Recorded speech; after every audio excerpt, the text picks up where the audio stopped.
Steve, tough night. Tough result. Nothing good about it. Obviously, the result in any way, shape, or form. Just really disappointed with the goals, the manner of it, the naivety around it, and obviously the timing of it as well. Of the three of them, from going 1-0 down really early to conceding right at the end of the second half, and then obviously at the end of the game. That's something we can only look at ourselves and take responsibility for. Had some good moments in the first half, played some good football and created some opportunities. Obviously, marginal offside for Sam's what we thought was the equaliser, which maybe harsh, but maybe he shouldn't have been offside because there was enough space there to make sure we got it right, and he took the goal really well.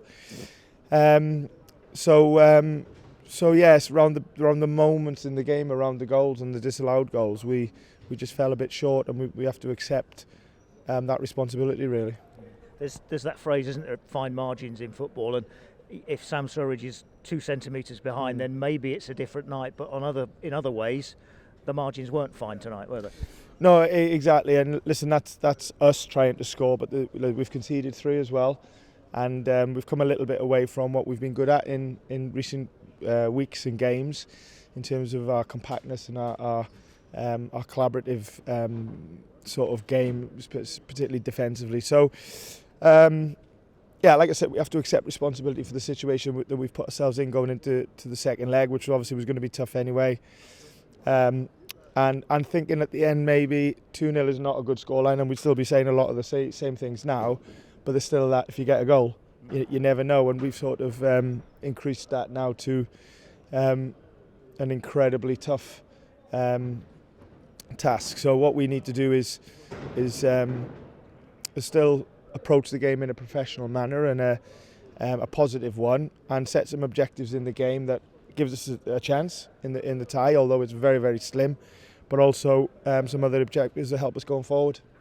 How much did that second goal, I know you've mentioned the timings of all the goals coming at bad times, how much did the second goal just before half-time change what you needed to do at the break, what you had planned at the break? Yeah, the timing of it, and then but how it came about, like they come away from the game plan, and that's what makes it frustrating.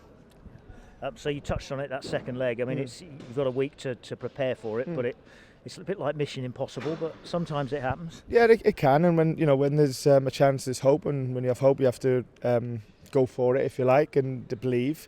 So that's what we will do. Like I said, we've got to set some of our own clear objectives now. Once we get over the disappointment of this, review it, not just the goals, but some of the aspects of the performance, good bits as well, that has got to help us keep trying to move forward. And like I always say, to get to where we want to be, it ain't always going to be plain sailing. There's going to be some ups and downs. Tonight is a real clear down, but it's one that we have to accept. It's self-inflicted, and it's easy to say now, but we've got to use it to make us stronger.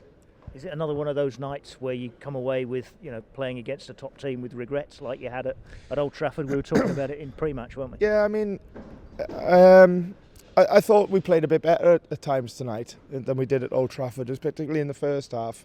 We've had some really good moments in the game, haven't we? And we looked a threat, and I don't know, I haven't seen the stats in terms of the shots and attempts and dangerous attacks and all that sort of stuff, but we certainly had our fair share.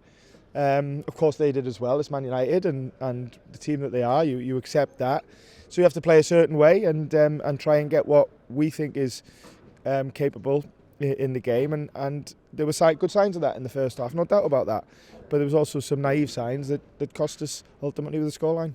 Should just check on Morgan Gibbs-White, because obviously took him off. He sat down, appeared to sit down off the ball. Is he okay? I don't know. He's walked off with an ankle, so let's see. We'll know, I guess, in the next 24-48 hours. Just a question of get him off so he doesn't risk anything. No, well, the physio said he's not able to carry on, and once you hear that, then obviously you have to. I know the body language was looked like probably a frustrating one from him, but that'll be equally just that he had to come off. Never mind being injured, because he wants to play every minute of every game. So, but too early to say if it's a serious injury or not, or if he's going to set him out. let's see at least there's no game on the weekend, and we can take our time with him, if you like, see if he's ready for next week or beyond that.